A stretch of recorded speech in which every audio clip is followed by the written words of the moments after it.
A direita é contra a aula de educação sexual infantil, isso. Sexualização é... Porra, antigamente tinha pra caralho na escola. Aula de educação sexual infantil. Aí muita gente vai falar, pô, tá maluco, tu vai ensinar criança? Era isso que eu acreditava quando era bolsonarista. Vai ensinar criança a utilização de camisinha, essas coisas? Não, mano. Só pra você ter ideia, o que acontece? Mais de 90% dos casos de estupro acontece dentro de casa. E a criança está sendo molestada por anos. Ela começa ali com 4 anos, 3 anos de idade. Sim, ela vai perceber que está sendo molestada com 10 anos. Sim. Mas por que ela não conta pra ninguém? Porque ela não sabe. Porque muitas das vezes não rola penetração, mas segura aqui, bota a boca aqui. Não, e não tem essa conversa em casa também. E não tem essa conversa em casa. E o que acontece? A aula de sexualização infantil, educação sexual infantil para criança, é justamente sobre isso. Não é ensinar a criança a transar. Não é isso. A aula é o seguinte, ó. Canções para crianças. Verde, amarelo, vermelho. Sim. Vermelho, amarelo, onde vermelho. Não pode pegar, assim. Onde o adulto tocar na criança, a criança vai sinalizar que é vermelho e vai contar pro pai, pra mãe ou pra tia da escola. Muitos dos casos, a criança é molestada em casa e conta. Mas sabe quem fez isso? Em escola. Quem fez essa... Porque é feito por pessoas de dentro do seu lar. É padrasto, é tio. Mas quem montou isso aí e criou toda essa demonização foi aquele livro lá do Bolsonaro, maluco lá que ele apareceu. Aí surge a direita, contra... demonizando, ensinando de uma maneira errada, querendo colocar que a esquerda quer ensinar a criança ser trans. A criança ser trans e aí tu pega sexo, que não tem nada a ver. E aí, olha só, vamos lá. E aí vamos lá. Aí tu pega uma fala que era o seguinte que a direita falava, né? Vamos ensinar... sexo a gente ensina em casa, né? Tipo assim, não queria que na escola fosse passado... Os caras querem homeschool agora. Só que assim, cara... Eles partem muito do princípio de como eles foram criados, de tudo que eles têm, de toda a cultura que os pais tiveram. Irmão, tu vai pegar a família aí, o pai e a mãe não tem condição nenhuma de conversar com o filho. Tu tem uma família estruturada, entendeu? Você estrutura seu filho pra esse tipo de assunto. Pô, bacana. Só que a gente tá lidando... Agora você tem poder de Estado. Você tá lidando com mais de 200 milhões de pessoas. É isso aí. Mais de 200 milhões de pessoas. As crianças, todas elas têm um pai e mãe estruturado, uma família estruturada? Não. Muitas delas vão pra escola só pro pai e a mãe receber o Bolsa Família. Sim. Porque se larga o moleque no meio da rua. Exatamente. São famílias largadas, são pessoas... Então você tá lidando com um país que é assim. Eu moro em comunidade, eu sei como é que é. Entendeu? Então, assim, é necessário dentro das escolas esse tipo de ensino, de ensinar educação sexual para criança nos seus níveis. Não é ensinar a criança como praticar, é ensinar a criança a se proteger dentro da inocência que ela tem na cabeça. Você não vai ensinar o que é órgão genital para criança, mas você vai ensinar que um adulto não pode tocar no órgão genital dela. Um dos bolsonaristas mais emblemáticos aqui, reconhecendo que não tem crise no Brasil. Sei que é difícil degustar esse vídeo, mas você sabe, né? Para o bem da nossa causa, vamos dar o play. Escuta aí. Ô, diretor, o Brasil tá em crise? Tá em crise, não tá? Tá não, diretor. Domingo eu cheguei numa loja aí, numa operadora de telefone, que minha mulher infernizou a minha vida para comprar um aparelho daquele. Eu cheguei lá e disse, moça, a senhora tem o iPhone novo? Poxa, acabou-se. Eu chego a quanto? Sei não, a gente tem uma fila de espera aqui. Eu disse, quanto é o aparelho? Só por dúvida, assim, 15 mil conto. Num telefone. É uma moto, rapaz, o valor de uma moto. Ei, o cara prefere ficar devendo o comércio todinho para comprar um iPhone. Ei, não tem crise, meu irmão, não tem crise. Vá na internet.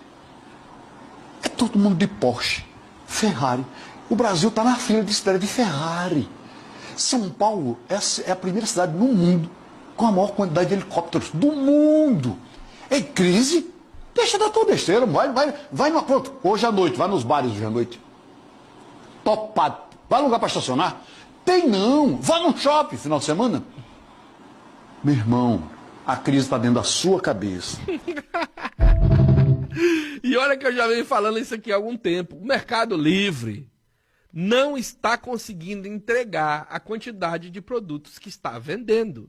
Isso nunca aconteceu em 7.752 anos que o Mercado Livre trabalha e opera aqui no Brasil. Tá entendendo? Então vamos parar com essa balela, com essa desculpa esfarrapada. Muito provavelmente você está vivendo num lugar onde tem uma bolha, que por uma razão sazonal, agropecuária, alguma coisa assim, diminuiu a receita em comparação com o tempo de safra. E aí você fica nessa paranoia, mas não tem crise nenhuma. O Brasil está indo de vento em polpa, tá? Se espera que logo para vocês comece a ganhar também. A gente se vê. No lançamento da pré-candidatura, defendeu que o Brasil saia do BRICS. Que loucura é essa, cara? Se o Brasil sair do BRICS hoje, a gente quebra. É pra onde a gente tá mandando boa parte da nossa carne. Leia um pouco, né? Isso aqui é falta de leitura, pelo amor de Deus. Eu sei que isso aqui dá voto. Ah, falar contra a China, sei lá o que dá voto. Se a China, se você ficar com essa gracinha, você vai eleito, e a China para de comprar da gente agora, você vai vender pra quem? Porque nosso brother Estados Unidos não tá comprando a quantidade que precisa e tá impondo tarifa. A União Europeia colocou nossa carne agora como amaldiçoada. A gente vai vender pra quem?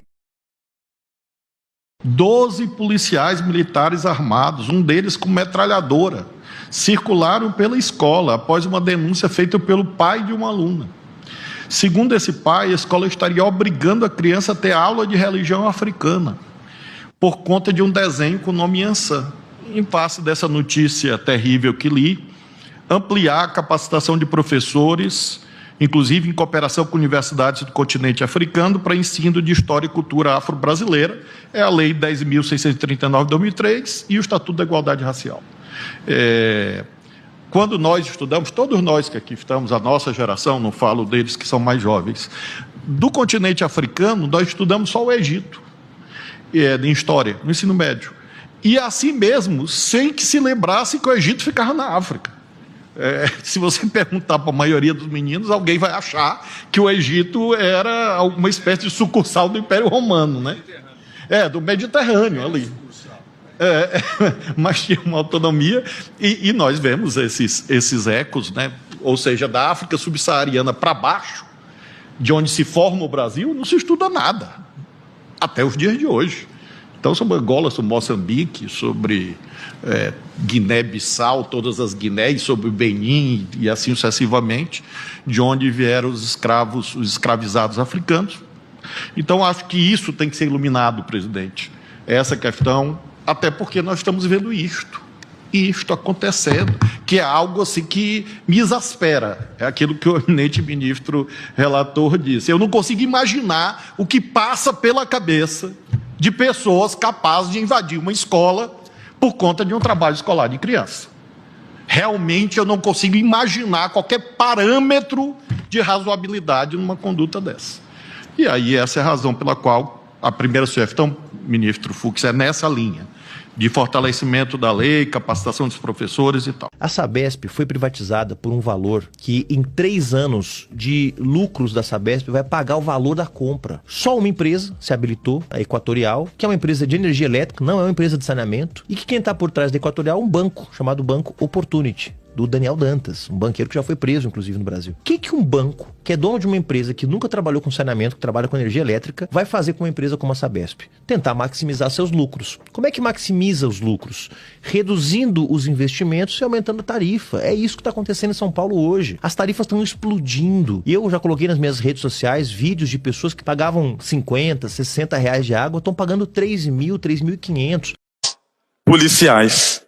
E depois vir àquela tribuna e dizer que é contra as câmeras corporais na polícia militar. O mesmo indivíduo que, segundo o Ministério Público, faz com que os maus policiais voltem à ativa. Isso não é outra coisa senão uma política de morte. E engraçado, porque ele foi eleito como missionário, Ricardo Arruda. 3 desafios eu faço para a bancada evangélica brasileira. Mostrem os projetos que favoreceram o pobre, o órfão, o doente e o sem teto. Mostrem. Essa é uma pauta evangélica. Onde eles trabalharam em favor dessa pauta. Segunda coisa. Você está me dizendo que os evangélicos, a bancada evangélica que se intitula evangélicos, que são os deputados, senadores, não prioriza essa pauta? Não luta por pauta evangélica. Agora, a segunda coisa. Abram as contas deles para uma auditoria. Mas se abrir para todos os políticos, a maioria cai, né? Não, mas Jesus não diz que nossa justiça tem que exceder dos fariseus? Com certeza. Eles não dizem que eles são sal da terra? Quando a pessoa aceita tomar o nome de Deus para se beneficiar de um discurso e ganhar voto, quando a pessoa aceita que um dono de igreja faça dos crentes com consciência fraca o curral eleitoral para ele ser eleito, quando uma pessoa aceita fazer o jogo dos grandes coronéis evangélicos do Brasil, ela em si já se corrompeu. E a Bíblia diz que o dízimo santifica o todo. Ah, pastor, quantos senadores tem? 80. 8 senadores evangélicos santificariam o Senado. Ah, pastor, deputado, 500. 50 deputados evangélicos santificariam os 450. O cara chega lá e o que ele faz? Ele fica igual aos outros. Então eu desafio eles a mostrarem os projetos sociais em favor do pobre, do órfão, da viúva e do cara que não tem teto. Eu desafio eles a abrir mão dos votos do curral eleitoral. Eles não seriam eleitos... A forma como a igreja... Eles não seriam eleitos nem para síndico do prédio deles. E terceiro, abram as contas para uma auditoria independente. Ô Cláudio, o que é auditoria independente? Assim, fazer uma comissão. Ministério Público, OAB e representantes do Sindicato de Contabilidade. Chama tudo que já acaba 4 anos aqui, minhas contas. Transparência total. Desafio! Aquela palhaça lá que usa coroa de florzinha tá falando, eu acho que a gente tem que falar muito em como esse evangelistão, né, essa bancada evangélica está indo totalmente contra o que eles dizem pregar. Então você que é crente e pega o seu título de eleitor e vai lá e vota numa pessoa dessa, que quer que você trabalhe que nem um camelo, enquanto eles trabalham 3 dias por semana e vive vida de sultão, você só lembra daquele verso de Provérbios 22. Tá, que Deus é totalmente contra, ó, não se deve explorar os necessitados só porque você pode, nem se deve aproveitar deles em tribunais. Gente, já falavam isso na Bíblia. Cara, hoje a gente tá muito... Gente, juro. O Eduardo apareceu pra trabalhar na polícia esse ano? Não. Ele devolveu a arma dele? Isso é crime ou não é? Crime. Não é você ficar com a arma da polícia e não aparecer? Não, ele era deputado, ele mesmo já pediu pra sair, não é isso? Sim, ele recebeu a intimação de comparecer e não compareceu. Você ficar com a arma distintiva da polícia e não devolver, isso é crime ou não é? Esse cara não devia estar na cadeia? Eu não tô nem falando do filme, ele tava dormindo no chão, dizendo que tava passando mal, de repente o cara tá com milhões aí, né? Administrando um filme de 120 milhões de reais, não é isso? 120 milhões de reais só a parte do dinheiro roubado do Peleleca, não é isso? Ele disse que era dinheiro privado. Agora, da Vivi, do Alexandre de Moraes, o dinheiro não é privado, não é isso? Hein? Você sabe quem é Vivi? No governo Bolsonaro, tudo é resolvido no tiro. Tiro saúde, tiro educação, tiro emprego, tiro direitos, tiro salário, tiro carne e coloca o ovo. Por isso que ele é o pior presidente do Brasil. Então, essa bosta desse filme serve para lavagem de dinheiro, tá? Você fala que custou 130, aí você gasta 10 e os outros 120 você enfia no rabo do Flávio Bolsonaro, do Eduardo, desse bando de vagabundo, entendeu? 3 desafios eu faço para a bancada evangélica brasileira. Mostrem os projetos que favoreceram o pobre, o órfão, o doente e o sem teto. Pessoal, escândalo, já senta o dedo no compartilhar. Michele Bolsonaro acabou de insinuar que Flávio Bolsonaro participou de uma suruba convocado chamada Noite das Astronautas, onde mulheres nuas, prostitutas, participavam dessa festa utilizando capacetes de astronautas. E os convidados que queriam determinada mulher iam até essa mulher, subiam a viseira dela e escolhiam dessa maneira. Segundo ela e segundo o garotinho, ex-governador do Rio, que denunciou essa suruba, participaram dessa festa senadores da República, deputados federais, secretários de Estado e, segundo a Michele, Flávio poderia ter participado. Isso é um escândalo. Mais uma hipocrisia master da família conservadora brasileira, do cidadão de bem. É Deus, pátria e família mais uma vez. A Polícia Federal revelou um esquema de desvio de verbas da educação em 3 estados e no Distrito Federal. Prefeituras desviavam o dinheiro da merenda. Um dos investigados guardava quase 5 milhões de reais em casa.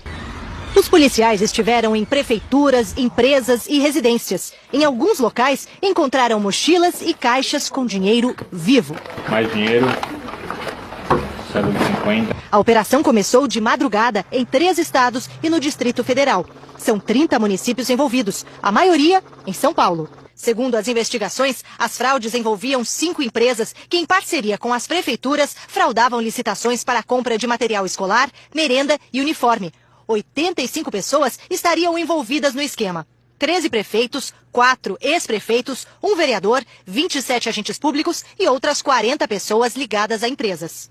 Nós tivemos registro ao longo desses anos de fornecimento, às vezes no lanche para as crianças, de uma bolacha maisena com leite diluído. Suco substituindo leite, áudios de empresários que falavam: corta a carne, fornece ovos todos os dias para essas crianças. No Brasil, quem são os ladrões? Preto e pardo, não é isso? Sim. Mas quem rouba, na verdade, é quem? Não é a elite que está lá em Brasília? E essa elite é formada por quê? Pretos e pardos? Na Lava Jato, quem estava roubando era quem? Os pretos e os pardos? O Petrolão, quantos pretos e pardos tinham lá?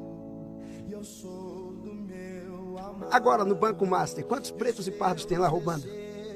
A fama é dos pretos e pardos que roubam, mas quem rouba mesmo? Os brancos, elitizados, inteligentíssimos que têm a máquina do poder na mão. E, na verdade, eles nem deixam os pretos roubar. Porque se os pretos quiserem roubar, não vão ter acesso. O acesso é limitado. Não entra. Ah, coloca um preto na Suprema Corte. Não. Mas não é um cargo de indicação? Por que o governo indica? Não, preto aqui não. Aqui deixa os brancos, as secretarias do governo, os ministros. Um preto só tá bom, 2, só para maquiar o sistema. Mas a elite que rouba é formada por brancos. É formada por brancos. Até aqui no país. Cara, isso é... Mas é a verdade. Aí o roubo aí do Banco Master, quem é o dono do banco? É um negrão? Não. Não é não? Não é um preto assim como eu? Os cabelos afro, a pele escura. Não é ele que tá roubando? E nem um pardo como eu. Também não? Também não. Ah, mas a fama de quem rouba é nossa, né? Pretos e pardos. Eles são os ladrões. Que não são. Os grandes ladrões são exatamente esses. E não é de hoje que eles agem assim. Papagaio come milho, o periquito leva fama. Presidência da República, Flávio Bolsonaro, falando isso daqui sobre o governo do PT. Vamos escutar. A se colocar para derrotar o projeto do PT, que essa aqui é uma coisa mais importante. Todo mundo sabe que o Brasil não aguenta mais 4 anos de PT. Senhor Flávio Bolsonaro, realmente, o Brasil não aguenta mais 4 anos de governo do PT. 5,2% o desemprego só no nosso país. Quase o país inteiro, onde você procurar emprego, senhor Flávio Bolsonaro, você consegue. Alimentação em deflação, meu querido. Eu não sei se você sabe o que é isso, mas isso aí favorece muito ao pobre poder viver melhor. A inflação do mês de janeiro em 0,16%. Em 27 anos é a menor meta da história. Mas isso daí é o PT acabando com o nosso país. Bom, era quando tínhamos fila do osso, pessoas desempregadas, pagávamos R$40 num pacote de arroz que hoje acha até R$12, pagávamos R$8 num litro de diesel que hoje acha até de R$5,40. Sem contar que daqui a pouco vocês vão começar a falar que nós vamos comer cachorro, que nós vamos virar a Venezuela, que nós teremos banheiro unissex, que as igrejas serão fechadas, que quem tem 2 casas vai ter que dar uma para outra pessoa morar e blá, blá, blá. Que tal vocês trazerem projetos para melhorar o país, ao invés de falar da administração do PT? Mostre exemplos que o seu pai fez, por exemplo, para melhorar o nosso país, que eu não lembro de nenhum. Eu lembro de pessoas mais necessitadas passando fome em fila de osso, que antigamente era doado, e na gestão do seu pai, os empresários começaram até a vender para os mais pobres. Falou? Sem blá blá blá e baseados em fatos reais. Muito bom dia. O CACO não está resolvendo o problema da economia. Olha o que está acontecendo com a Argentina. Está tendo crescimento, como não tinha há muitos anos. A inflação está no menor patamar dos últimos anos, mas o desemprego aumentou. A inadimplência explodiu para mais de 12%. Estava em 5% quando o Milei chegou. E, então, o desemprego aumentou, a inadimplência aumentou, o custo dos serviços já aumentou muito. Então, ele conserta de um lado e não arruma do outro. A Argentina conseguiu trazer bastante investimento para mineração, óleo e gás, que, aliás, aí tem uma competição importante com o Brasil em atração de investimento. Deu isenção tributária para...